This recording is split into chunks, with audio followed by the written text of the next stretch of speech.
In today's short video, I'm going to talk about why you just can't afford to let your company use the faddish, well-marketed personality assessments anymore because the stakes are too high and science really suggests a vastly better approach. Now, I've thought about this for many years, since 1991, when I first started studying under Bob and Joyce Hogan at the University of Tulsa. They also founded the Hogan Assessment Systems Company, and they pioneered the idea that reputation is a better way to think about people's consistent behaviors across situations than asking people directly. This is from Bob's theory called socioanalytic theory. Now, that emphasis Bob and Joyce have had on making sure that personalities predicting crucial workplace, team, organizational level outcomes is front and center to my first critique of the popular, well-marketed personality assessments. They just don't drive results. But that's not the only one. Professor Hogan retired a number of years ago, and science of personality has gone way beyond where it started. Today's pop assessments of personality are weak, imprecise, and biased, and that's a real problem, especially for personality more than other areas of workplace psychology. And then lastly, I'm going to touch on why assessment and report is just not enough. What really matters is making people better. And most of the traditional options that are popular just don't cut the mustard. So let's talk about the first one that really Bob Hogan pioneered. To make sure that your assessments of personality really matter, you have to make sure they're grounded in something that's likely to produce information about job relatedness. The Big Five model of personality is really the grandmaster of this. We've known this for decades, that if your personality assessments aren't grounded in the Big Five, you definitely aren't measuring something that's really going to matter to your company.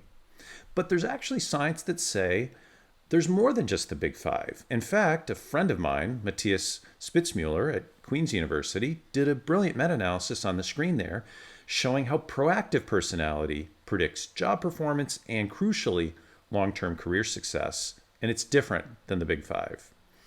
And Bob and Joyce Hogan also promoted the idea of the dark side of personality, or dysfunctional traits, and actually that literature has gone way beyond the Hogans as well.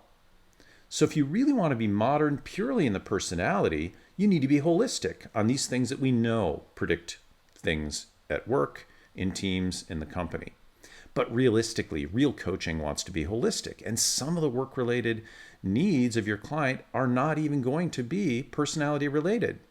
So one other reason not to use the POP personality instruments is that they're not holistic enough. You really want to assess holistically all the attributes of your client that might be related to their goals so you can pick a game plan to help them get better.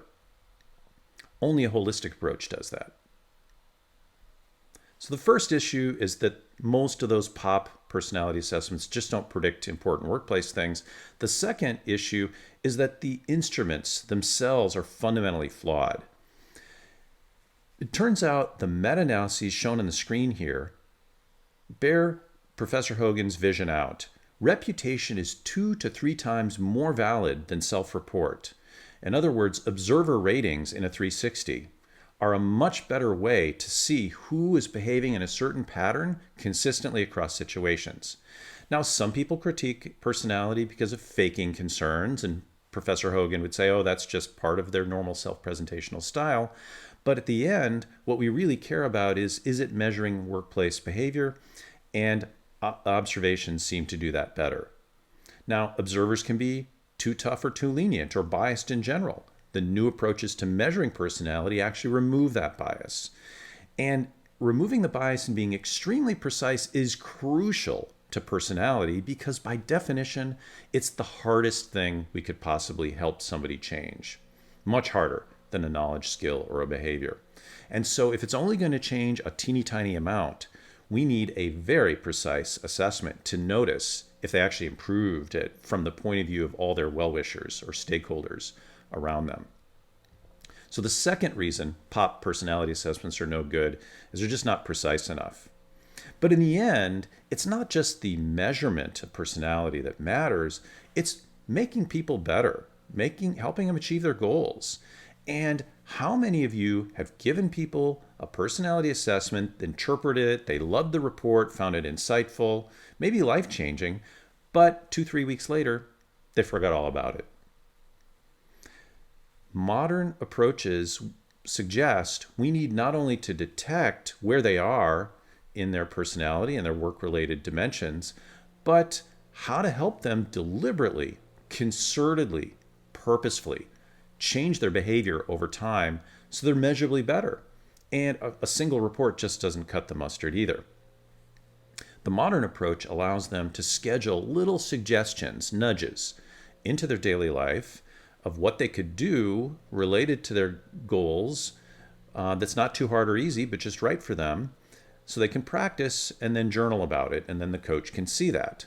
Similarly, there's a similar kind of AI for well-wishers around them of how they could support personality development. So this third and final issue, it's not just that most of the pop personality assessments are mismatched with workplace psychology. It's not just that they're imprecise and biased, it's that they have no way to really help people deliberately, concertedly, purposefully practice. I hope you found this video useful, and I'll see you in the next one.